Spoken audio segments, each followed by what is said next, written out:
into the room.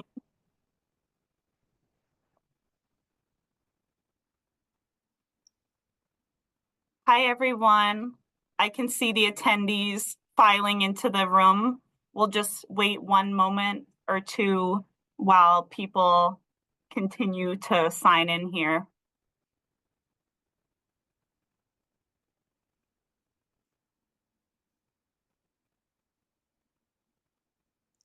If you're just joining, we're just waiting a minute or two as the attendees are still entering the Zoom. Thank you all for being here.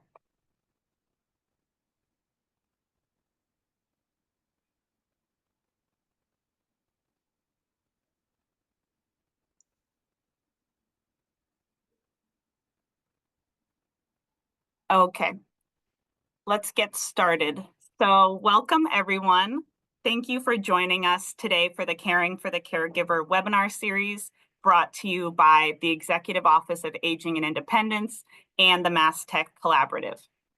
This session is part of the Empowered Caregiver Series created by the Alzheimer's Association and is co-hosted by the Alzheimer's Association Massachusetts, New Hampshire chapter. Today's topic is understanding and responding to dementia-related behaviors.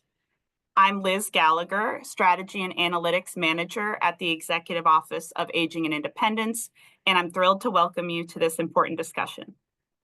So this webinar is designed specifically for family caregivers, offering valuable insights and practical tools to help navigate the challenges of dementia-related behaviors. Behavior is a powerful form of communication, especially for individuals with dementia who may struggle to express their needs verbally. However, some behaviors can be challenging for caregivers to manage. So by understanding the reasons behind certain behaviors, caregivers can create a more supportive and less stressful environment for their loved ones.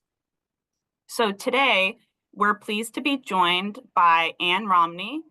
Anne has been a volunteer presenter for both the Maine and the Massachusetts, New Hampshire chapters of the Alzheimer's Association for over 15 years. With a background in education and group facilitation, she's used her personal experience with dementia in her family and her professional skills to help support others who are dealing with this challenge. In addition to presenting programs, Anne has led legacy storytelling programs that bring people in the early stage of dementia together with student scribes who listen and write up the memories that are shared. Anne has training in support groups for caregivers and recently completed a training on grieving. She sees each program as an opportunity to both educate, support, and provide resources to those who participate, and holds a master's in counseling from Lesley University and lives in Portsmouth, New Hampshire. So Anne will share insights and strategies to help caregivers better understand and respond to dementia-related behaviors. And in this session, you will learn to recognize common triggers for dementia-related behaviors, develop strategies to assess a person's underlying needs, and gain tools to effectively respond and intervene in challenging situations. So before we begin, a quick note for those who are attending live, please feel free to post your questions in the Q&A box or the chat, and you can also submit your questions anonymously if you'd like. And there will be a dedicated time at the end of the session to address your questions. Live transcription is enabled for this webinar. You can access the live captions by clicking on the CC or live transcript button in your Zoom toolbar. So thank you again for being here today. And now I'd like to turn it over to Anne. Take it away. Thank you so much, Liz, and thank you for having the Alzheimer's Association in partnership so that we can deliver these really important programs to all of you. So welcome, everyone. Thank you for taking the time out of your day to be here. As Liz said, this is part of our Empowered Caregiver Series. We're coming up about on our 1-year anniversary. We launched this series last year, because so much of the work that we do at the Alzheimer's Association is around the support of caregivers, because we know what a huge challenge it is to be in that position. So I'm going to assume that many of you are or work with caregivers and provide support to caregivers, and that is one of my mantras that I'll just begin with and probably end with is so important to get support, not to go through whatever it is that you're doing that brings you here today on your own. There are so many resources, and at the end of this program, we will make sure that we go over all of the resources that the Alzheimer's Association has to provide, always at no charge to anyone who utilizes those resources. So we will be having time for questions and also suggest people may have things they would like to share with others that have worked for them, and I welcome that as well. This is our full series. These sometimes are done in sequence or not. They can be done individually, and the one that we're doing today is the responding to dementia-related behaviors, but you can get a view of what some of the other parts of this. And this is not all the program we do.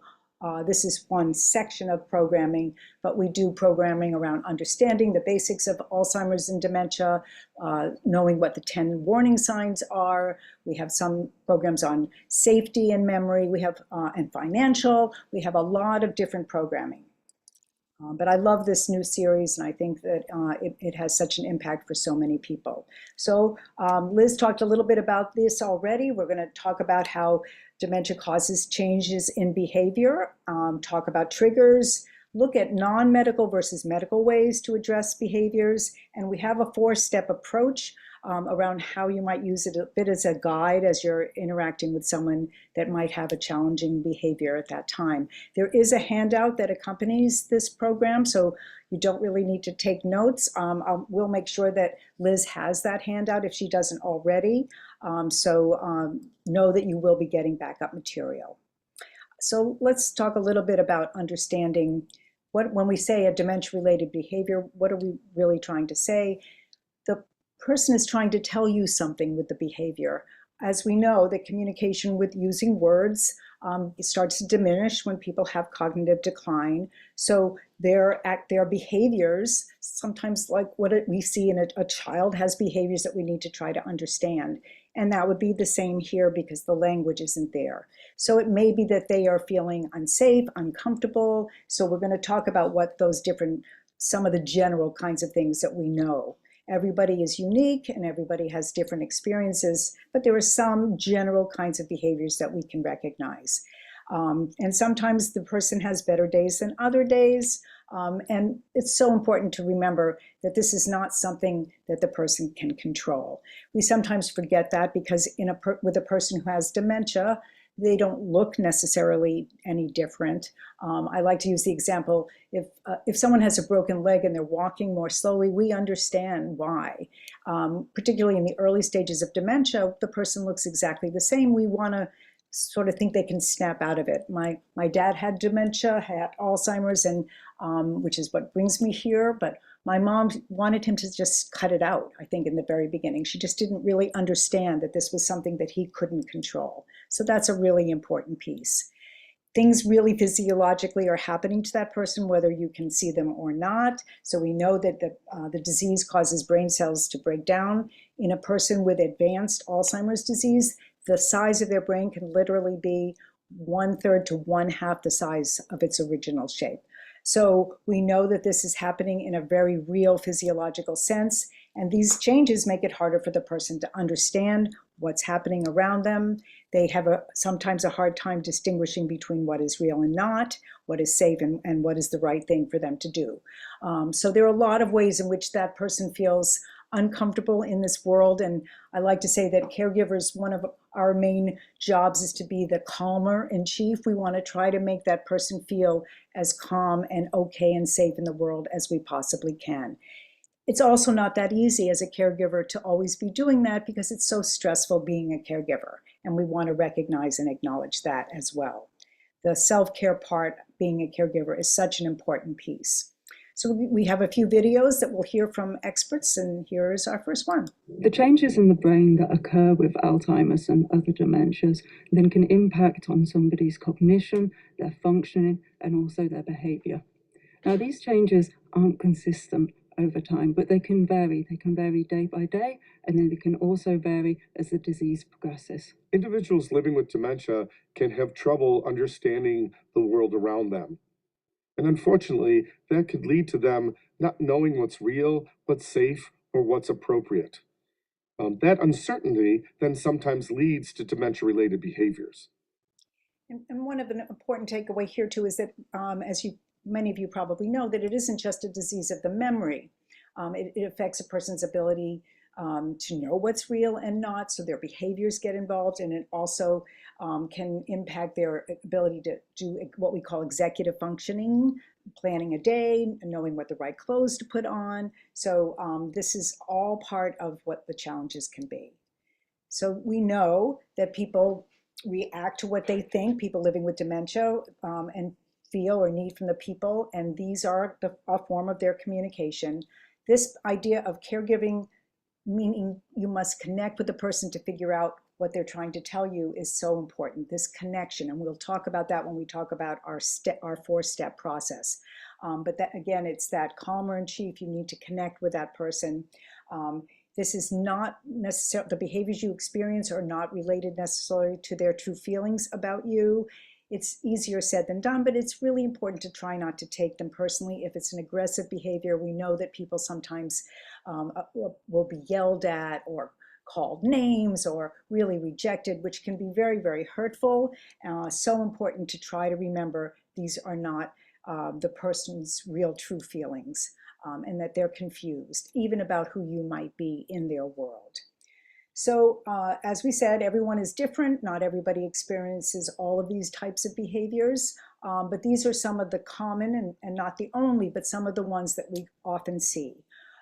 Anxiety and agitation. We can certainly understand why a person would feel anxious and agitated when the world is not making sense in the way that it used to for them. That sometimes gets expressed in aggression and anger. It could be verbal, sometimes physical.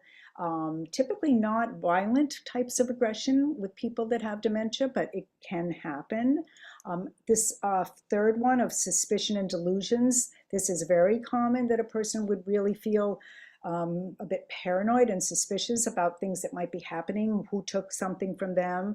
And again, we have to be reassuring and try to make them feel that these things are not real, and assure them that they're okay. This fourth one around getting lost or wandering, this is not at all unusual. 60% of people with Alzheimer's will at some point wander. Sometimes people will say, well, I'm so thankful I don't have to worry about that because my loved one never does wander. And that would only be true until the day that they do, because it's something that you can't predict. Although there are some indicators, and we'll talk a little bit more about that people might be exhibiting to you through their behavior that might let you know that might happen. So you might get a chance to get a hint that that's going to happen. Let's hear again now from a caregiver. My mother did experience some degree of suspicion. And this is a rather long and involved story, but my name is Freddie James. My father's name was Fred James. And shortly after he died, my mother accused me actually of stealing some money, of going to the bank and actually using my father's name and my name, the similarity, to take some money, which absolutely had not happened. But this suspicion had developed in her mind. It took a lot of patience. It took a lot of explaining, but eventually it just took letting the situation die down, not getting too involved in it myself. In other words, not reacting in anger, not reacting with a lot of emotion, but just allowing her to work through the process. Which is challenging, of course, but what Freddie is basically saying is that she was the one that had the control. She was the one that could manage her reactivity to these very hurtful behaviors in this case. But again, it's that work that you have to do within yourself to try to moderate your own reactivity. And that's, again, why we encourage people to always have support and not be doing this alone, because there's a lot of emotional stress in that type of situation. We have a couple of little questions along the way. Wandering only happens in the early stage of the disease, and that is not true. In fact, wandering can happen really at any stage of the disease, and as I said before, 60% of people will at some point wander. There are a lot of things nowadays, GPS kinds of locator devices that can minimize the harm that can come from somebody wandering. So again, those are some of the resources people can help people know about what those options are. So we've talked about triggers, and now we're going to look at what some of those things might be. The first three that you're looking at here, physical, social, environmental, those are what we consider external kinds of things that would affect a behavior. The first being, and we always want to immediately address whether there's a physical issue at hand. They can be actually some of the easiest things to manage once we understand what they are. Can be something, can be an illness, can be discomfort. So we want to always know if that might be part of the problem, if the person can't tell you about something happening physically. Social kinds of things can be the situation of who's around. Maybe there is somebody that isn't making that person feel safe, and some stressing out around something that's social, and that's something that we have the ability to manage typically. The environmental kinds of things can play in. It can be too hot, it can be too noisy, it can be too cold, there can be just too much going on. So the environment is something that we can control. Those first three things really give us something to work with that we can get our hands around generally. The next one, the internal, is the most challenging, I think, because we just can't know what might be happening inside. What is that person thinking? What are they feeling? And we have to become, in some ways, detectives in trying to understand what's going on. And we look for, sometimes what they'll say is not going to align with what they're really feeling or needing at the time. So that becomes where we have to do a lot of the discovery, I would say. So we're going to talk mostly today about the non-medical approaches to dementia-related behavior. And that's something that we always want to approach first. I mean, there are some medications that can deal with anxiety and depression and some of the behaviors, but we want to try to figure out how we can work with that person with a non-medical intervention. We always are starting out with giving that physical and emotional comfort. That's what we're aiming for. We want to help identify and meet the needs of the person who is having trouble expressing themselves. And this idea of using what you know, this is what we call person-centered approach. What you know about your loved one or the person that you're caring for can really help inform what you do and how you connect with them. So we're going to talk a little more as we go through around taking the information we have about that individual and helping to make decisions around how we respond based on that. This again will come to you in a handout form using this 4-step approach. So I'm going to be talking through that now. The first, as I said earlier, this idea of connection, detect, connect. Look and see what you can observe that might be happening, what just happened. Was there someone here recently? Was there some event that might have happened? So you want to make good eye contact, really connect with that person, look for anything that might be physical, try to understand the emotional needs, and then we're going to take what we've learned and apply for the next time. Of course, there is a caveat here, which is that this is an unpredictable disease. What might work one time may be different the next time. So I just think it's important that we realize that we always have to be adapting and agile. It's great if we can figure out some things that work and hopefully they will work again. But we have to always be nimble, I would say. So that we're going to walk through each of the steps, detecting and connecting. Use what you know about the person to try to understand their feelings. This next point is so important. Join the person in their reality. This is something that has been now around for quite some time in the world of interacting with people with dementia. That what we want to avoid is the constant correcting and setting things right. That person has the perception of what's happening to them, and we want to go with that. We don't need to be, it just creates tension if we're always doing that correcting. it's a very natural thing to want to do the correcting, but we really encourage people to kind of go with the flow and be in that person's reality. Because then you may understand better what it is that they're asking for, wanting to do, or trying to express. Again, there's our role as the calmer. We want to be calm and quiet and respect as you're trying to figure out the situation. You want to de-escalate some kind of agitation or upset. And as I already said, we want to avoid that correction because it just creates tension and makes it a distance between you and the person you're trying to help and be with. So you can ask yourself some questions when you're trying to understand. Was there somebody that was there before this behavior? What happened just before or after? When does it typically happen? Is it something that happens at a certain time of day? Maybe you know of sundowning, when people seem to get more upset toward that end of the day. Are they tired? Are they cold? You know, are there environmental kinds of factors? And where did it happen? And also your reaction to it, because we are part of that relationship. And if we are impatient or alarmed or upset, that will contribute to the behavior. If we are calm and we are affirming and understanding, it can help de-escalate the behavior. So again, we want to take care of the physical needs first. There may be something you can observe. I know at one point my dad had burned his hand pouring hot tea water, which he shouldn't have been doing, and he didn't mention this to us, but then we could observe on his hand that he had some burns. So really you have to look. Don't assume that the person's able or even remembers to tell you that something happened. So check what might be causing that discomfort. It could be something as simple as the clothes that are too tight or not comfortable, or hunger, or too much happening in the environment. So you can make some adjustments around those things. If there is a medical concern, obviously that's time to contact a medical professional.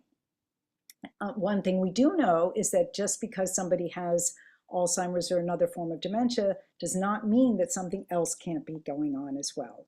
So my dad had a gallbladder surgery while he was in a pretty advanced stage of Alzheimer's disease. So unfortunately, more than one thing can be happening at a time in that regard. So let's talk about the emotional piece, which is so challenging. You want to focus on the possible emotions instead of the facts. The example I often give when I'm trying to explain this is a person may say to you, I want to see my mom today. You may know that their mom passed away 20 years ago and that that's not possible. You could hit it right on about how that can't happen and that you must remember your mother died 20 years ago. We can't see your mother today. Or you can go with their reality and just sort of segue into, oh, you know, I think about your mom so much. Let's tell our favorite stories about your mom, or let's look at pictures. I have some pictures, or let's get pictures of your mom. Remember the time that she did this, and just go with the emotion, which is that they're missing their mom. So if you can try to dig deep underneath the words and avoid the reality check, that might be your better way of connecting. You want to offer always this sense of comfort. Let them know that you're there, that they're safe when you're there, and that your intention is to make them feel more comfortable.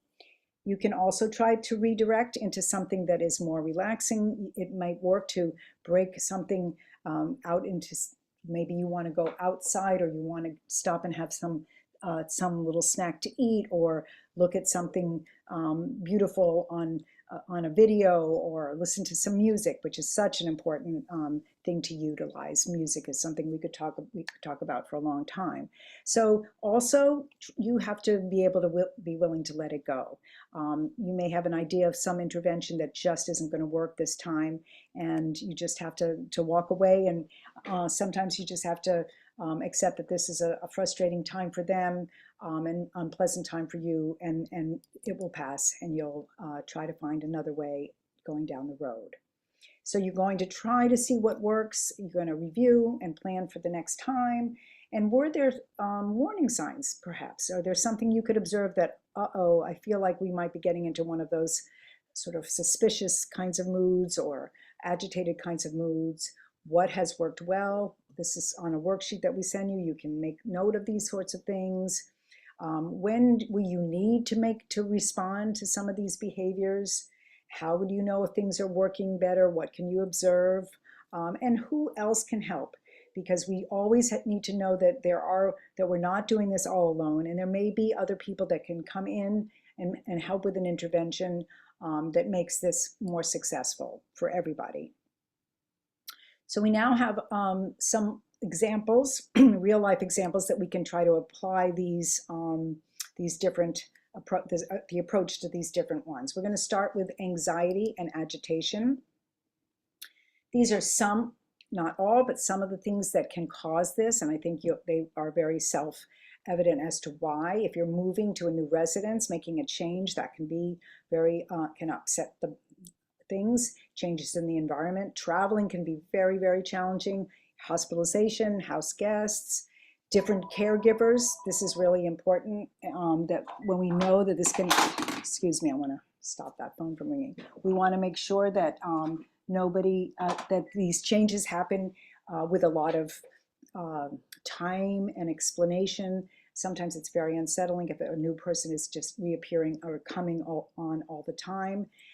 They may perceive that something is threatening. We need to sort of figure out what might that be, or just generally feeling afraid and tired from trying to make sense of the world around them. It is overwhelming. We have a couple of videos in some of our other programs that just taught, we have people that have Alzheimer's who are able to express what it's like for them in the earlier stages and how exhausting it is to be trying to make sense of things and how hard they have to work. So we can see how that would be very anxiety and agitation provoking. So here's an example of Eugene, who has dementia, lives in a quiet apartment with his daughter, spends most of his days doing a jigsaw puzzle. Her sister is in town with young children. The kids are noisy and running around. He looks anxious and does not want to come out of his room. So we want to figure out, have you think through some of these options of how she might detect and connect with Eugene, who appears to be anxious. So we have these options. You can try to see the situation from Eugene's perspective. Think about when the behavior started. Consider if having noisy young children in the apartment is making Eugene feel anxious. When we can get angry and assume he's just being difficult, of course, that is a human response, and it can be very, very challenging. So we're going to consider these options, and then we're going to look and we'll see what you thought. But we like these first three options. We think getting frustrated and angry with Eugene is probably not going to help things going forward. But all of these first three things that I don't need to read them out to you again. But these things make sense that these things would be contributing to Eugene's distress. So you want to think about how you can adopt those things and adapt those things. And maybe the children have to not be there at that precise time, or they need to go into another room to be a little bit more quiet, and we can understand how that could be overwhelming. So let's look again now at this. Another typical behavior that we can see is aggression and anger. It comes out in all kinds of different ways, sometimes verbal, sometimes physical. But what can lead to that behavior, again, if they're feeling physically uncomfortable and something is happening, and it could be really something like a pair of pants that are too tight, but we need to get to the bottom of what it is that's causing them to feel this way. Could be environmental factors again, could be poor communication where they're not understanding what's happening or who's around them. So we're going to take another example for here. Sonia has Alzheimer's and lives with her son Hector, who hired a home care aide to help with Sonia's needs. Recently, Sonia has been yelling at the aide during bath time. Hector recalls the aide telling him last week that Sonia fell while getting out of the bathtub. We do know that often home care aides do get a lot of aggression. They are often, unfortunately, on the receiving end of ill temper or verbal abuse, one could say. And it's really important to try to support anybody providing that care and explain to them that it is not personal to them as well. And bathing also can be one of those areas that people get agitated. People often don't want to have their normal shower or bath when they have dementia for a number of different reasons, and we need to understand that that's a particularly difficult time. We want to consider what some of the options might be. We think that there are a couple in here that are better. We want to check for injuries from Sonia's recent fall. We always know that we need to check the physical piece. We might need to talk to the doctor and find out if something happened when she fell. And then there's always the option of hiring a different aide to help with Sonia, because maybe we think this isn't a good match. Chances are that it is not the individual aide. That isn't to say that there are sometimes people who connect in a better way and that you perhaps prefer, or that the person who's being cared for prefers, but typically it is something that's just inherent in this difficult behavior, and you could keep changing the person, and which is exhausting and difficult, and it wouldn't change radically. So what we really need to do is look at how do we affect the actual situation and not just band-aid it by changing the aide. And the more that we can share with the aide about that individual and their preferences and the knowledge that they can acquire, that will help that aide be more effective with your loved one or the person you're caring for. Suspicion and delusions. This is also, unfortunately, something that happens. People can have really full-on hallucinations at times where they think something's happening that isn't happening at all. And some of the things that can contribute to this, if their wallet is empty because they shouldn't be having money anymore, they may think that somebody has stolen their money. If they forgot that they put something in a different place, they may think someone else did this to them.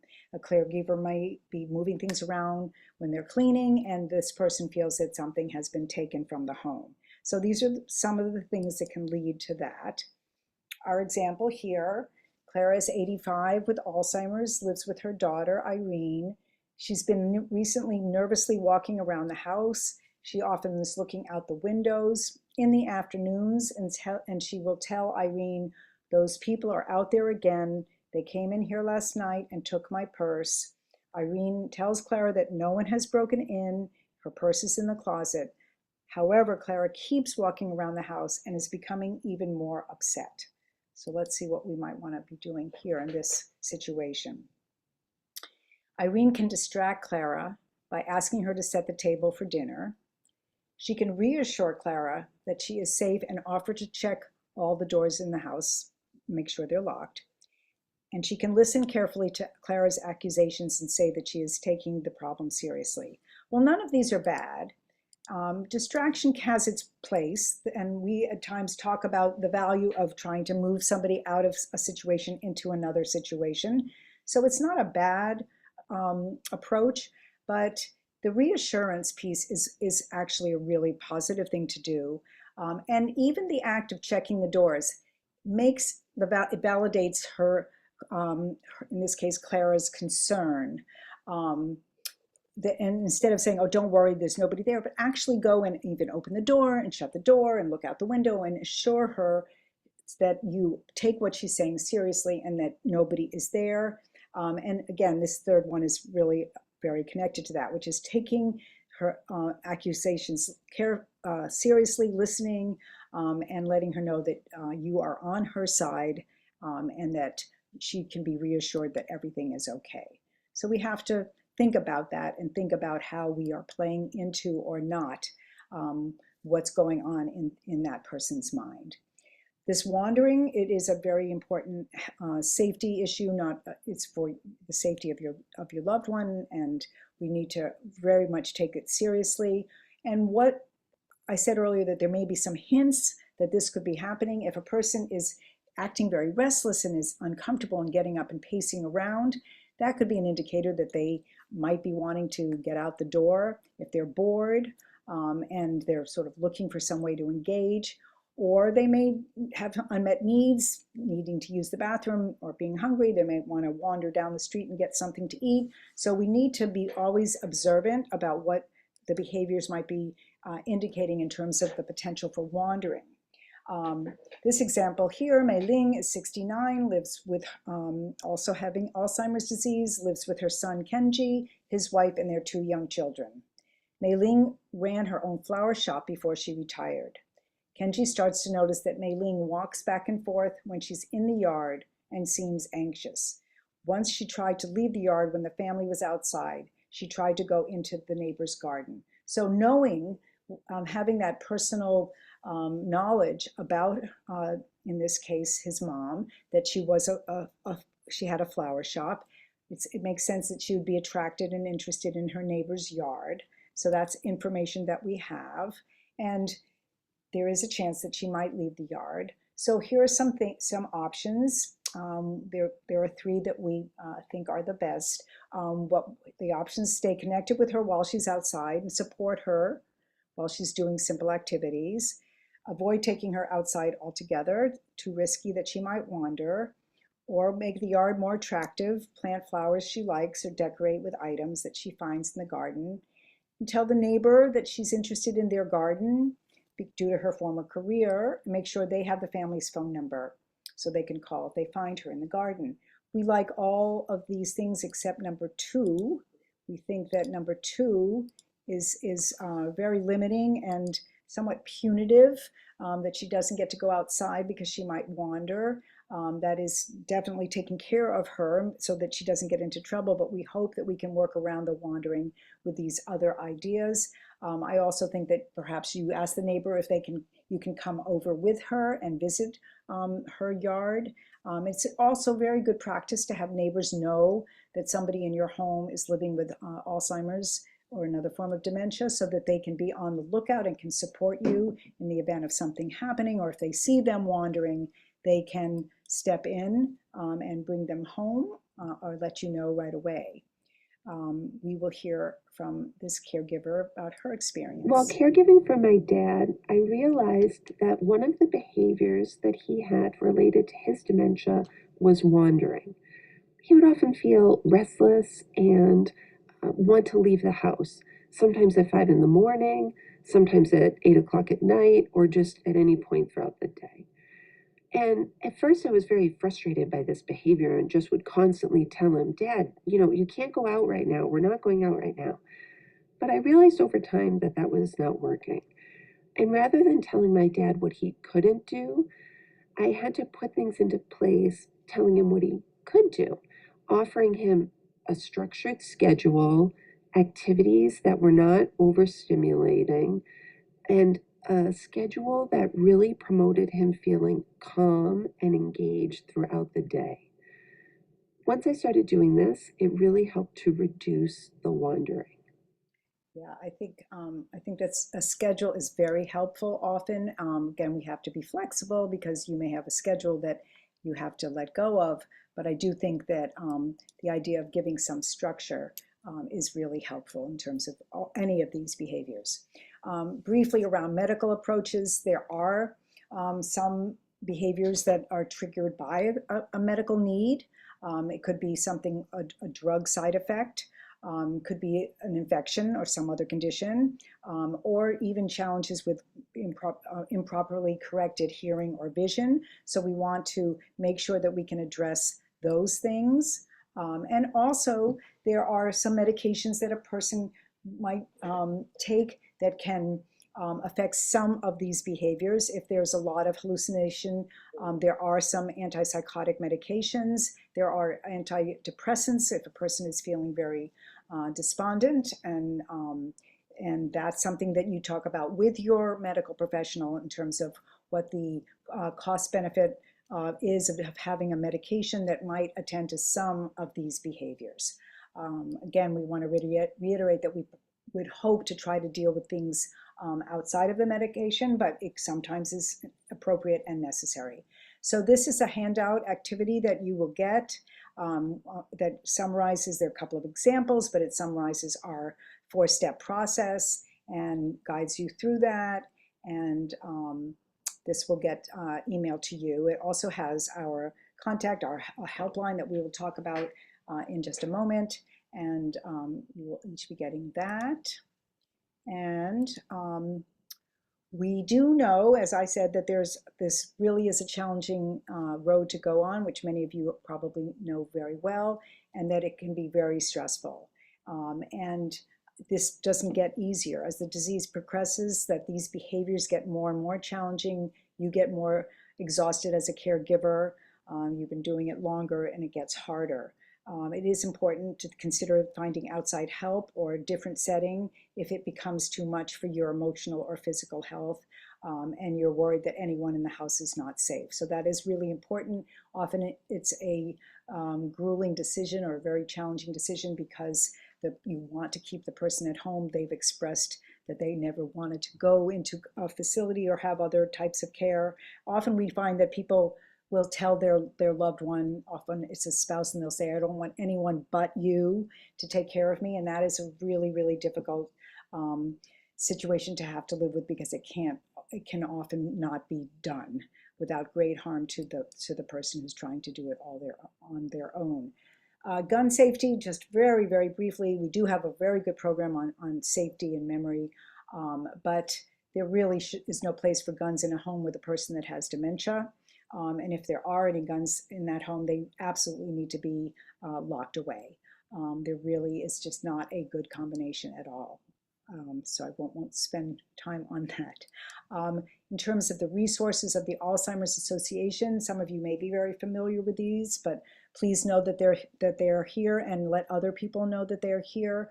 We have a 24/7 helpline that is answered by people who are trained social workers. They are not telephone operators, and they can help with a whole range of things, from an emergent situation you might be finding yourself in at that very moment to something far more, where can I find a support group or an education program or an elder care lawyer so I can find out what things I need to put in place, respite care questions, really anything.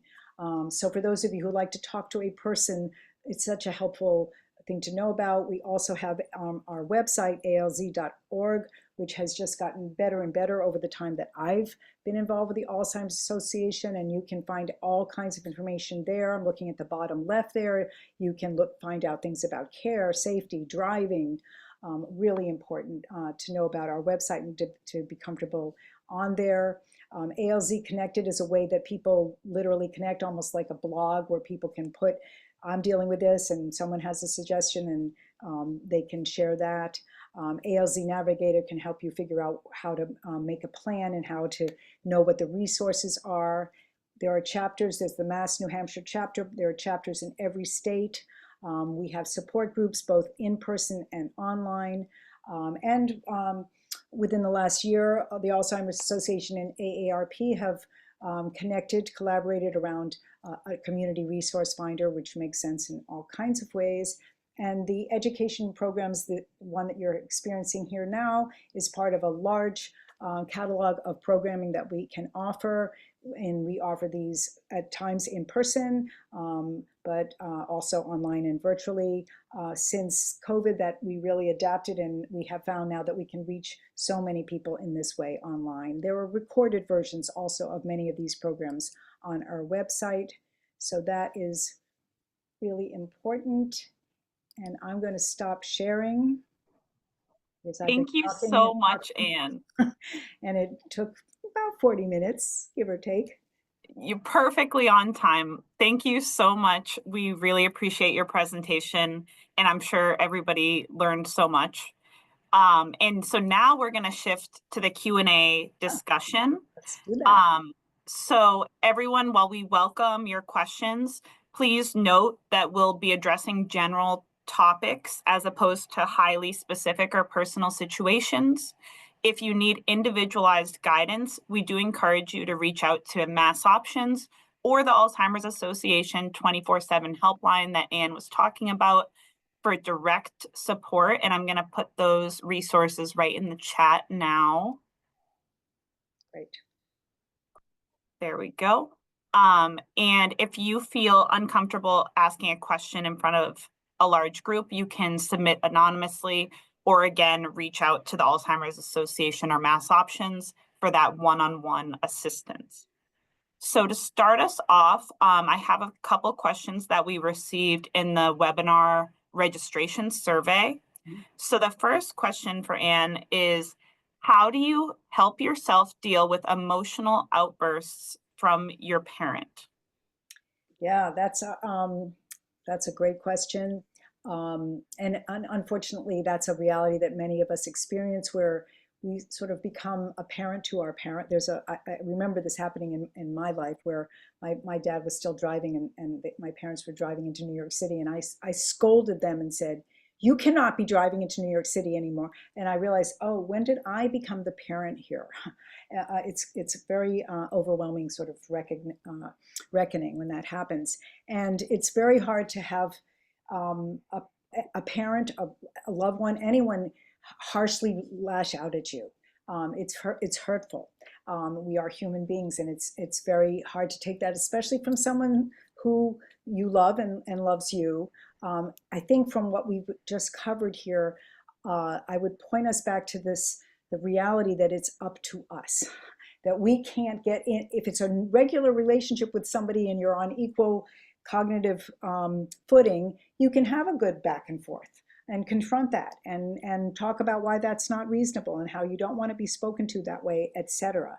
But unfortunately, when you're dealing with someone who has a disease that's making them not rational, your ability to rationalize and defend yourself is not going to help a whole lot.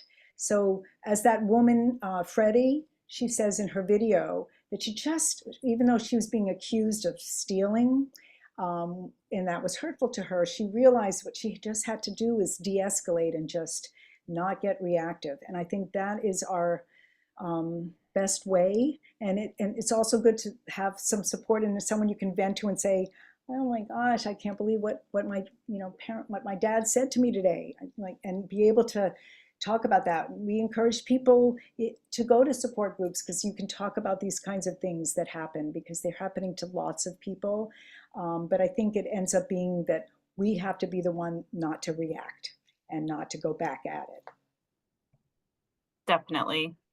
And another question we received is, are there specific behaviors that should raise red flags for caregivers that you would note? Yeah, and I think the wandering one that I was mentioning, if someone is talking, sometimes people will, not often, people will remember things that were from way long ago very clearly, their childhood home or neighborhood, and not know what happened just a moment ago. So if a person starts talking about saying things like, "I want to go home," and they are home, or they start talking about, "I love my neighborhood in New Jersey," or they're talking about things that are not around, that could be a hint that they're getting ready to want to go there. When my dad lived in a facility, and when I would leave, this woman would come up to me, another resident would say, "Can you take me to the train? I need to go into the city. I need to go to the train." I would mention this to the people working there, that I would keep an eye on her because she's trying to go into the city. So we have to look for hints that a person might be wandering. That's the thing that comes to mind, that we often do get hints in that regard. Or a person can also be fidgety and they really need to get to the bathroom, but they won't admit that they do. So you might say, "Do you want to get to the bathroom?" And they may say no, but you might want to make an intervention there and just say, "Well, let's just take a little walk anyway," because their body is showing you that they are needing to do that, but they're not telling you that they need to do that. That made me think of, in grad school, I used to do interviews with caregivers and people physically packing up their suitcase, packing their bags, all that sort of thing, Exactly. trying to get out, as another key in that maybe wandering is going to become something you should look for. Yeah. And another question we received in that registration survey is, how do you handle resistance? My loved one is refusing long-term care and wants to stay at home, but I'm still working and it's really not feasible for me. Yeah, this is such I'm so glad someone brought it up because not because I have a great answer for it, because it's tough. We just have to accept that it's really tough. but it is something that happens all the time. And it may be because they don't want to go to long-term care, or they don't even want someone coming into the home that's other than the person that is there, that the resistance to any of those things can be really, really hard, because we feel guilty if we are going against their wishes. And if my mom reached a point of she couldn't take care of my dad. She simply could not take care of my dad. And he needed to be in an assisted situation, and it was wrenching. And he would often ask why wasn't he coming home with us once we had made the transition.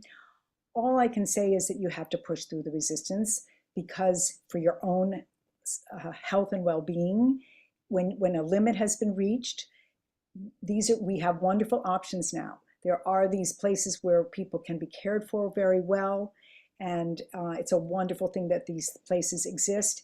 It can be painful, but you can't risk your own safety and well-being, and you have to know when to say it's not going to work. If you're working and you're trying to take care of somebody full-time, it can't happen. There are all kinds of ways in which it can't happen. Typically, a person does adjust. They may fuss and fight about something, but they do ultimately make an adjustment. Places that provide care, residential places, know how to bring people in. We recommend that people bring familiar things with them to make their place look comfortable. Also sharing that person-centered information, as much information as you can say about your loved one. They don't like to shower when it's cold, or they prefer to eat in small pieces and not have big meals in front of them. Whatever you can do to give them information that will make that transition better. But there's no way around the resistance. It's just a hard part of this. It's a very sad and hard part. And like you noted, you were talking about how like these facilities, this is something that's normally in their repertoire. I remember working in activities in a dementia unit at a assisted living facility, and you're so right. All the employees, they're all on the same page. They know like, okay, like this is this person's transition. This is what we do. Okay, we can do this to make the transition more comfortable. So this is their daily work in and out with people moving in and managing those tough transitions. So they really are skilled in that. Exactly. So it's getting really more about getting over the emotional hurdle, and realizing what is inevitable, that you get to that point, and then you need to do the best thing. And it's the best thing for that person, because they're going to get this 24-hour care that you can't provide. So you just have to push through that. Yeah. And if anyone else has any other questions, I'm taking the no other questions as Anne covered so much in her presentation. We have a comment. This is so awesome. Thank you. So everyone's probably just absorbing all this great information that they just took in. Yeah, it's a lot of information. I said a lot of words in a very short time, but it's just important for people to know that there are ways to help with this interaction. And it's not magic, but there are things to take advantage of, and to sort of take a breath and figure out what's going on at any given moment. Liz, do you think you have that handout? Because I can email that to you right after I was on the website while you were mentioning that, but it would be great if you could email it. And I was just also going to note for folks, we do post these webinars on YouTube. So if you want to rewatch and capture some more tidbits, you will be able to watch that in usually a week or two when I upload it. And as well, when you go on that, I put it at the top of the chat, the Alzheimer's Association website. They have the pre-recorded videos in the Empowered Caregiver series. So you also have that option as well for rewatching this along the same lines of this topic or the other topics. And you're right, the website is phenomenal. There's so many resources on there. Keeps getting better and better. Yeah, so I don't see any other questions. Okay, So Susan is here. Susan, is there something that we are lucky to have our manager, our regional manager, and I welcome anything that you might want to add, Susan. And I would just say, first of all, beautifully done. Thank you so much. And I think the only addition I have is to not go this alone. And Anna's done a beautiful job of directing everybody to our services. And, you know, just to acknowledge and accept that, as Anne has said many times, none of this is easy. And despite your best efforts, you are going to say something that later you wish you didn't say, or you're going to be perhaps potentially a little bit short fused when you don't want to be. And, you know, certainly welcome to humanity. We all experience those things. So my hope is that people give themselves some grace and are patient with themselves. And one way that can help with that is to be in a community of others who are absolutely walking in your shoes. So as Anne pointed out, whether it's participating in support groups or using some of our online services that Anne referenced where you can access a community, but also to step back, take a breath, even if you have to pop into the bathroom for a moment and shut the door for 30 seconds and take a deep breath. It is completely understandable. And as Anne has also mentioned, if you hold on to our helpline number, I would encourage you to keep it in your phone, just save it in there, or put it on your fridge, whatever is your personal style. But when you have those moments, you can pick up the phone and call us at any time. And shared with you that this is not an answering service. This is us. This is the Alzheimer's Association. And just to talk through with another human being, I'm just having a hard time getting over the hump. Can you help me? That's what we're here for, because everyone experiences challenges at different times. So perfection is not your goal, but thinking about what are some adjustments that I can make to make this more comfortable can be the goal, along with, again, ingratiating yourself into a community of others who are also going through this. Absolutely, I could not agree more. And thank you for making the point around we are welcome to humanity.